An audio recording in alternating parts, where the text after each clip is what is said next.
ആക്കാനും ഇങ്ങനെ ഇങ്ങനെ ഈസി ആയിട്ട് എങ്ങനെ ഞാൻ മാത്രമായിട്ട് ഉപാസിച്ചെടുത്തൊരു ഉപാസനയാണത്. പറയട്ടെ, ഞാന് എന്റെ ഹസ്ബൻഡ് ഹിന്ദു ആണെന്ന് അറിയാലോ. ഞാനൊരു അടുത്ത സമയത്ത് ഒരു 10-15 വർഷത്തിന് മുൻപേ ഹിന്ദു കൾച്ചറിലോട്ട് ഞാൻ മാറിയപ്പോ ഞാനൊരു ഹിന്ദു ഭക്തയാണിപ്പോ. ലളിതാ സഹസ്രനാമം, വിഷ്ണു സഹസ്രനാമൊക്കെ കാണാതെ ചൊല്ലും, അത് നിരന്തരം ചൊല്ലും. 40 മിനിറ്റ് അത് നമ്മുടെ ബ്രീത്തിങ് എക്സസൈസ് ആണ് ശരിക്കും. അതായത് ലെങ്തി ആയിട്ട് ഒരു ധ്യാനത്തിൽ ഇരുന്നിട്ട് ഈ ലളിതാ സഹസ്രനാമം കറക്റ്റായിട്ട് ഉച്ചരിക്കുന്ന ഒരാൾക്ക് ബ്രീത്തിങ് പ്രോബ്ലം ഉണ്ടാവില്ല. ഇത് ആക്ച്വലി ഈ സഹസ്രനാമങ്ങൾ ആചാര്യന്മാർ എഴുതി വെച്ചിരിക്കുന്നത് നമ്മുടെ ഹിന്ദു ആചാരപ്രകാരം അവിടുത്തെ ആരാധനാ രീതികളെല്ലാം നമ്മുടെ ശരീരത്തിന്റെ ഉള്ളിലും നമ്മുടെ പുറത്തും നമ്മുടെ ശാരീരികവും മാനസികവുമായ വളർച്ചയ്ക്ക് വേണ്ടിയുള്ള കാര്യങ്ങൾ മാത്രമാണ്. അതിനകത്ത് മതമില്ല, ജാതിയില്ല, ഒന്നുമില്ല.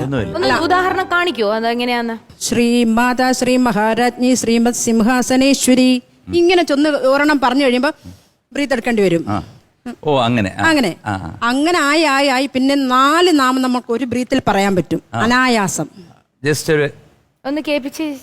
ശ്രീമാതാ ശ്രീ മഹാരാജ്ഞി ശ്രീമത് സിംഹാസനേശ്വരി ചിദഗ്നികുണ്ഡ സംഭൂത ദേവകാര്യ സമുദ്യത ഉദ്യദ്ഭാനു സഹസ്രാഭ ചതുർബാഹു സമന്വിത രാഗസ്വരൂപ ഭാഷാഢ്യ ഗോദാകാരംകുശോജ്വല മനോരൂപേക്ഷു ഗോദണ്ഡ പഞ്ചതന്മാത്ര സായക.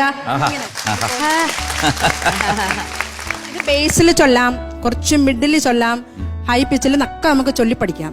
നമ്മുടെ ലങ്സിന് എന്തെങ്കിലും സംഭവിച്ചാൽ നമുക്ക് പാടാനേ പറ്റില്ല.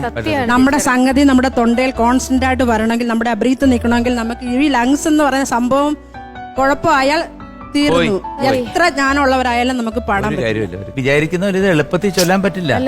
നമ്മളൊരു മിനിമം ഒരു 6 മാസം ആയാലും ഇതിലൊന്ന് തത്തിക്കളിച്ചൊന്നൊരു 10-40 വരെയെങ്കിലും എത്തത്തുള്ളൂ. നമുക്ക് സംസ്കൃത വാക്കുകളല്ലേ, ഇത് നമുക്ക് വളരെ ഉച്ചാരണ ശുദ്ധി തരും. എല്ലാ അക്ഷരങ്ങളും നമുക്ക് നല്ലതുപോലെ ഉച്ചരിക്കാനുള്ള ഒരു സിന്ദൂരാരുണ വിഗ്രഹം ത്രിണയനാം മാണിക്യ മൗലി സ്ഫുരത്താരാനായക ശേഖരാം സ്മിതമുഖീം ആപീന ഭക്ഷോരുഹാം പാണിഭ്യാം അളിപൂർണ രത്ന ചഷകം രക്തോൽപലം ബിഭ്രതീം സൗമ്യാം രത്നകടസ്ഥ രക്തചരണാം ധ്യായേത് പരാമംബികാം. ഇതൊരു അതിശയമാണ്. സത്യം പറഞ്ഞു കഴിഞ്ഞാല് വളർന്നു വരുന്ന തലമുറയ്ക്ക് 100% ഇതൊരു ഉപദേശമാണ്. അലിസേ, എന്തോ